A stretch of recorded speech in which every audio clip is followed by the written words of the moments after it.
Hello again, my name's John. I'm a retired chef from the northeast of England in the UK, and welcome to my 100th YouTube video recipe. And in this one I'll be making these fantastic chocolate muffins. They're relatively quick, and if you carefully follow my recipe and instructions, very easy to make. You can view the ingredients list and full written method for this recipe on the recipe page on my website. I'll leave links at the end and under the video, or just click on the eye icon top right of the screen. Before I go any further, I'd like to give a quick shout out to this week's Patreon and PayPal donators, and they are Douglas Worrell, Jutta Schneider, Alistair Andrew, Ralph Kugler and Michael Wenlock.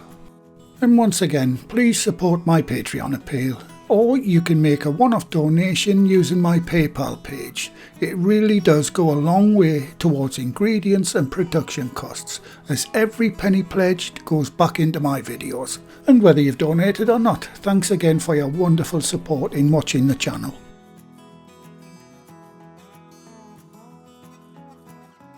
Once all of the ingredients are assembled, preheat your oven to 180 degrees Celsius, that's 356 degrees Fahrenheit or gas mark 4.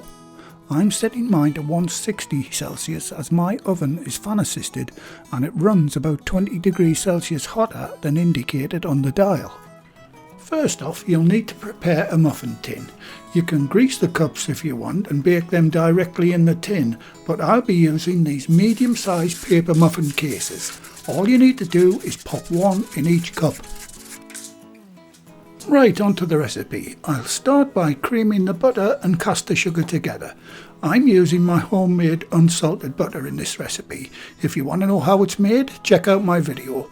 I'll leave a link in the description box, or simply click on the eye icon top right of the screen.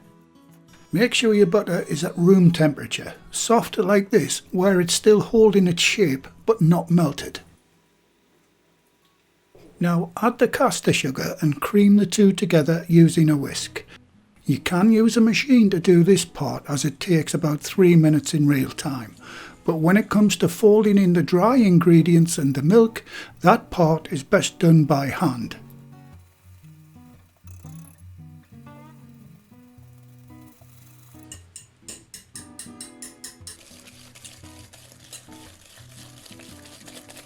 Right, after a couple of minutes of whisking, the mix should be light, fluffy, smooth and a creamy white in colour.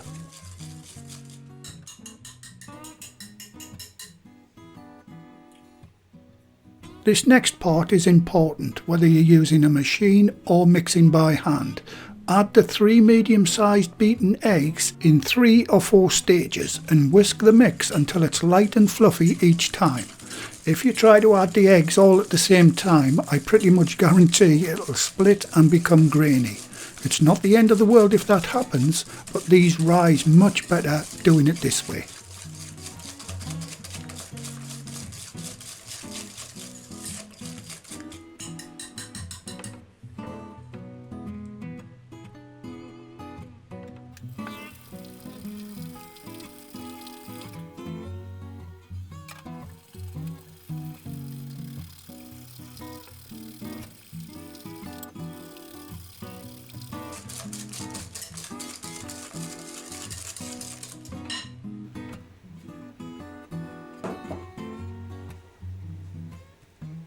Okay, once that's done, put it aside for a moment until I sieve the dry ingredients into a separate bowl.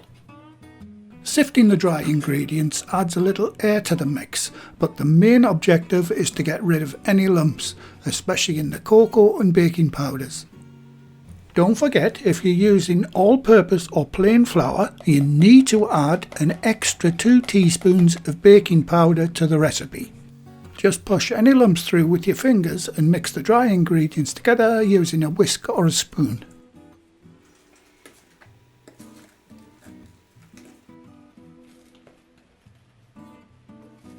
Like I said earlier, this next part is done best gently by hand. If you do have to use your machine, use the slowest speed possible.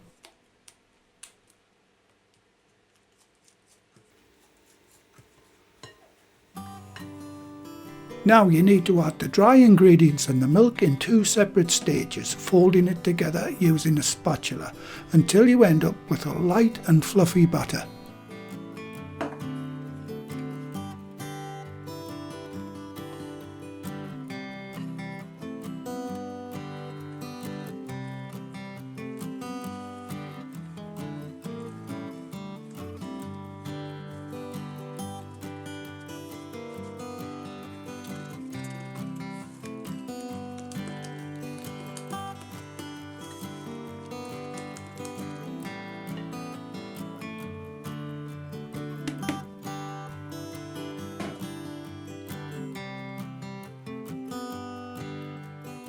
Okay, that's the second part in. I'll quickly speed through this half of the mix.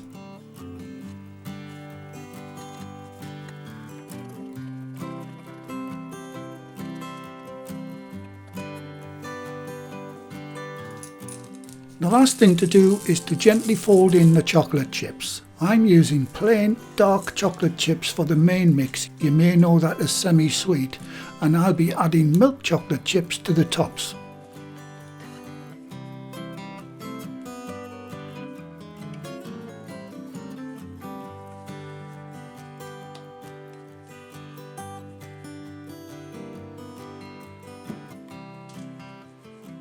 Now carefully add the batter to the cases, and for good presentation take your time and try to keep this as tidy as possible.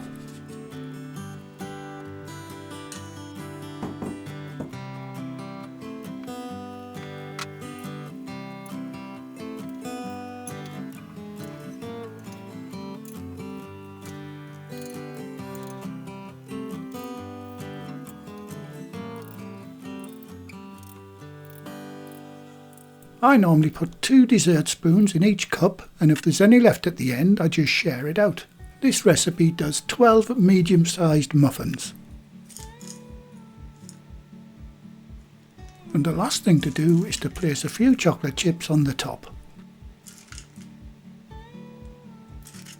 If you add 8 or 9 chocolate chips to the top of the muffins, that should do nicely. There's normally about 30 grams in total.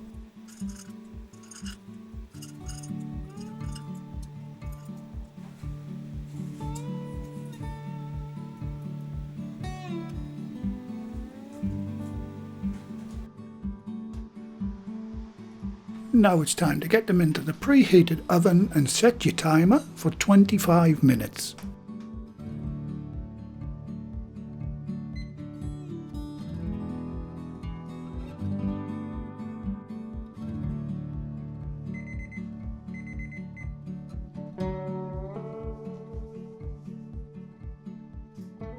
Right, when the time's up, check one of the cakes with a wooden skewer or cocktail stick. If it comes out clean, they're done. If not, give them an extra 2 or 3 minutes.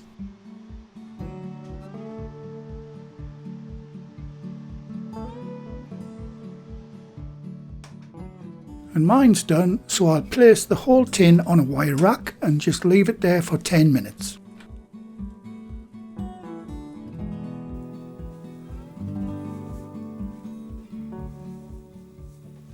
After the 10 minutes, the cakes will still be warm and the chocolate chips still soft, so carefully take them out of the tin and place them back on the rack until completely cooled.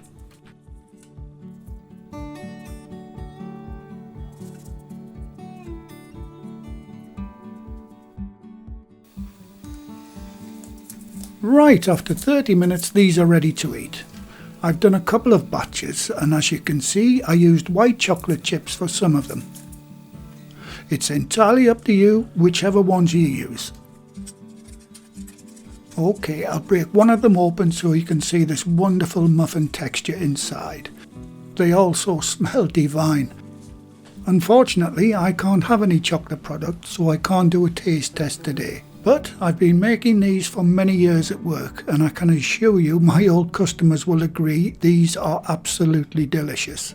And as my wife still runs the retirement housing complex where I was the chef, that's precisely where I'll donate these batches of chocolate muffins to. And I'm pretty sure they'll give me a big thumbs up, and I'm equally sure that you'll do exactly the same. Well, thank you again for watching. Please like, share, comment and subscribe by hitting the circle above. If you do subscribe, activate the bell icon next to the subscribe button on my channel page. And by doing that, you'll be automatically notified every time I upload a new video. And in the meantime, here's a few of my other videos and playlists that you may want to watch. So, until the next time, be safe in your kitchen and bye for now.